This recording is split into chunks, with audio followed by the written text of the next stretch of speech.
Hi everyone, it is Dr. A from Zion Church of Fredericksburg coming to you with Thoughtful Thursdays.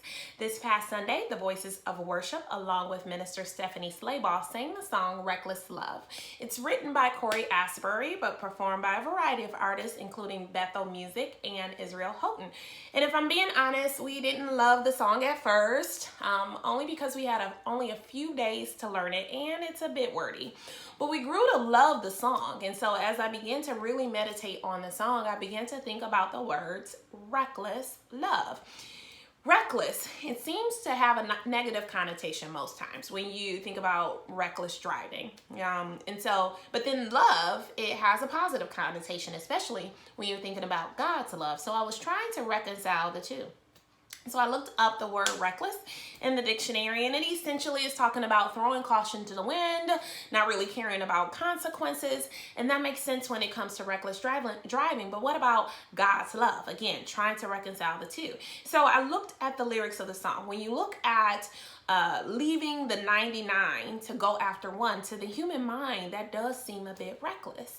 When you think about other places in the Bible where it exhibits God's love, like the parable of the prodigal son, where the father welcomes the son back into the house after he did who knows what with who knows whom in the world, that to the human mind can seem a bit reckless. When you look at the lyrics of the song where it says, when I was your foe, your enemy, you were still fighting for me, that to the human mind can seem a bit reckless. When you look at other parts where it talks about how he'll do essentially anything to find us, kick down walls, climb mountains, light up shadows, some of that really can come off a bit reckless.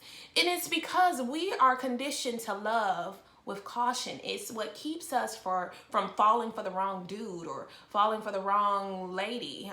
It keeps us from letting people in our space who are there to harm us. It's our way of being protective. And so that's why our human mind looks at the love of God as reckless. But here's the beauty of reckless love, is that when we take off our human mind and look at it in the context of who God is, omniscient, omnipresent, omnipotent, perfect, it's not reckless at all, because if he knows everything, he's everywhere and has all power, he's controlling it all at the end of the day. He's not throwing caution to the wind.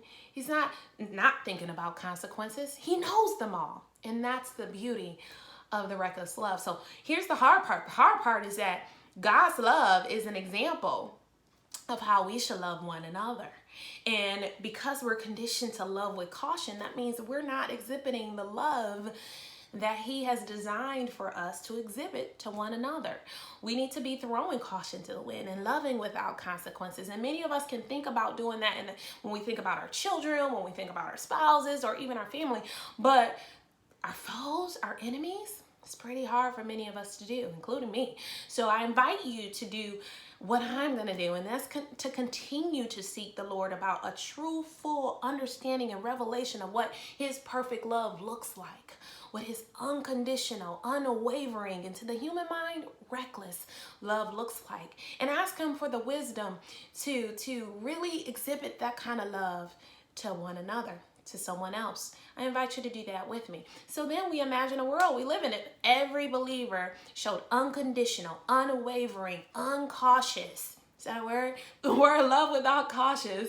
Love to one another. Not only will we show that love to one another as believers, but it extends to the non-believer, who would be so marveled at the type of love they're receiving from us that it gives us an opportunity to introduce them to the perfect love of Christ for kingdom building.